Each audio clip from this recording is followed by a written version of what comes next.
ને મિત્રો મજામાં?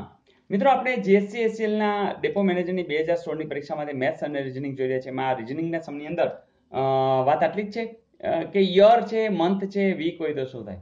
તમને ખબર છે યરનો સંબંધ મંથ સાથે છે જ, કે આટલા મંથ એટલે યર. તો વીકનો સંબંધ પણ કોઈ સાથે છે. જે વધુ સારો સંબંધ કહી શકાય એવો કયો છે એવું આપણે શોધવાનું હોય છે. કારણ કે આમ જોઈએ તો બધા સાથે લેવા દેવા છે, પણ તમે તરત કહેશો કે સર ડે લઈ લ્યો, 7 દિવસ, 1 અઠવાડિયું.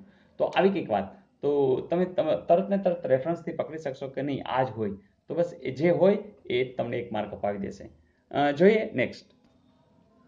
પછી તો મિત્રો આ વારંવાર આવું પૂછાય છે અને મને લાગે છે 5મા 6ઠાના વિદ્યાર્થીઓ પણ ફટ દઈને કહી શકે આવા પ્રશ્નો હોય જ છે. હું એ કહેવા માંગુ છું કે મિત્રો કે તમે જોતા હશો કે આ તમને હવે કેટલું સહેલું લાગે છે, કારણ કે તમે લોકોએ ખૂબ પ્રેક્ટિસ કરી લીધી છે. જેમ કે આ શબ્દ જે છે એમાંથી કયો શબ્દ બને નહીં, તમે તરત કહેશો સર આ નેલટાર છે ને એમાં એલ છે, બરાબર? તો એલ તો અહીં ક્યાંય છે જ નહીં, તો સ્વાભાવિક છે કે આ શબ્દ તમારો બનવાનો નથી. તો મજા આવી? અને હા, હોમવર્ક આપી દઉં ને? ચલો આપી દો.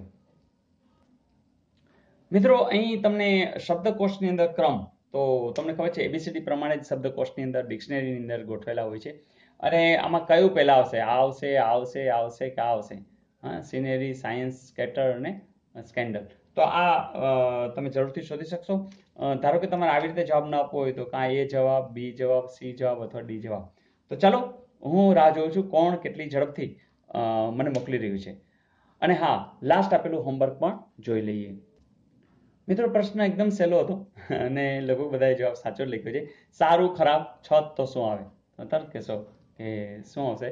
ભોંયતળિયું. તો બિલકુલ સાચો જવાબ છે. આવા પ્રશ્નો 2016માં પૂછાયેલા, પણ હવે 2019 છે, થોડુંક લેવલ અપ હશે. પણ ચિંતા નથી મિત્રો, એવું નથી કે આવું ન પૂછે, આવું પણ પૂછી નાખે અને તમારા માર્ક્સ રેડી હશે. તો બસ મિત્રો, બધા આનંદથી કામ કરી રહ્યા છે, મને ખબર પડી રહી છે, તમારી કોમેન્ટ્સ મને મળી રહી છે. અને હા, તમે હજુ કોમેન્ટ્સ ન મોકલી હોય તો જરૂરથી મોકલજો. મને ખ્યાલ છે કે અમુક વિસ્તારની અંદર બધા સમૂહમાં કામ કરી રહ્યા છે, બધા સાથે વાંચી રહ્યા છે, કોઈ ગામની અંદર લાઇબ્રેરીની અંદર પણ વાંચી રહ્યા છે, મને કોમેન્ટ્સ મળી રહી છે. તો કોઈ સાથે રહી ગાર્ડનમાં વાંચી રહ્યા છે, કોઈ ગામની અંદર ભેગા થઈ અને એક જગ્યાએ ભેગા થઈ અને આપણા એનડીસી પરિવારના મિત્રો કામ કરી રહ્યા છે.